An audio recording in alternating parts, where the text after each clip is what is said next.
acest secret, pot vedea asta. Salutare tuturor! Astăzi o să vă arăt un secret creepy în Brookhaven. Hai să începem. Prima dată vă duceți la un plot și vă luați casa bakery. După vă duceți înăuntru, urcați sus și intrați în camera asta. Sub pat este un buton, trebuie să îl apăsați. Eu l-am apăsat deja. Uitați-l, trebuie să se facă luminos, să lumineze. După ce l-ați apăsat, trebuie să vă duceți la biserică. Mereu iau prin baie. Haideți la biserică. Biserica este aici, parcă... Da. Nu vedeam, credeam că e o casă, deja făcută acolo. Acum intrați și vedeți aici, în partea dreaptă, de aici se trage clopotul. Să dau mai tare sonorul ca să auziți și voi. Ok. După ce ați apăsat, mergeți la arcada de lângă pod. Adică, da, care e lângă pod.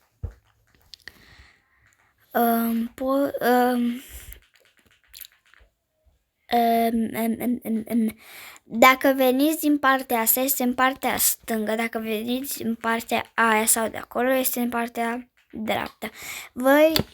Eu merg în partea dreaptă, că mi-am făcut un plot, mi-am pus la un plot foarte ciudat. După ce ați ajuns aici, o să vedeți sub un băț îndoit. Așa. Ok. Așa. Acum vedeți aici, veniți mai aici, o să vedeți un băț îndoit. Apăsați pe el și îl luați în mână. Uitați. Ui!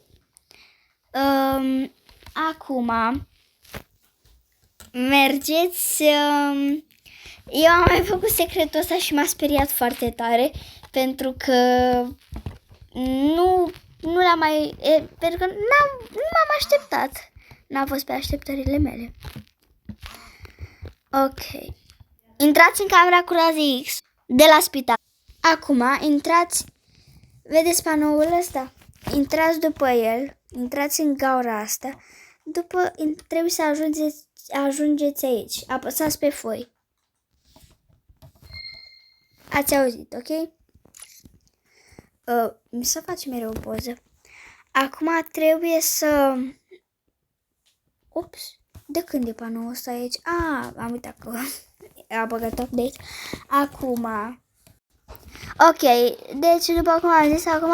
Bine, nu cred că am mai zis. Ieșiți și vă duceți la magazin. Așa. Intrați...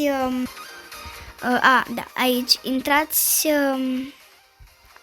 aici, parcă? Nu aici. Aici. După intrați și o să fie ceva care nu e pe așteptările voastre. Olo, unde? Poftim. Vă rog, scuzați-mă. Intrați în magazin, după în depozit. Și o să vedeți asta. Vă place secretul? Deci, ăsta e secretul. Vine cu toporul, după lasă jos din mână. Am uitat să mai filmez asta pentru că el, când dădea jos toporul, se auzeau niște sunete și mi-era frică să nu rămâneți paralizați de frică și să întinde pe jos. Dacă v-a plăcut acest secret, nu uitați să dați like și să vă abonați. Da, am uitat să vă zic că după se plimbă pe aici. Asta sunt fratele ei! Bye! Oh, am uitat.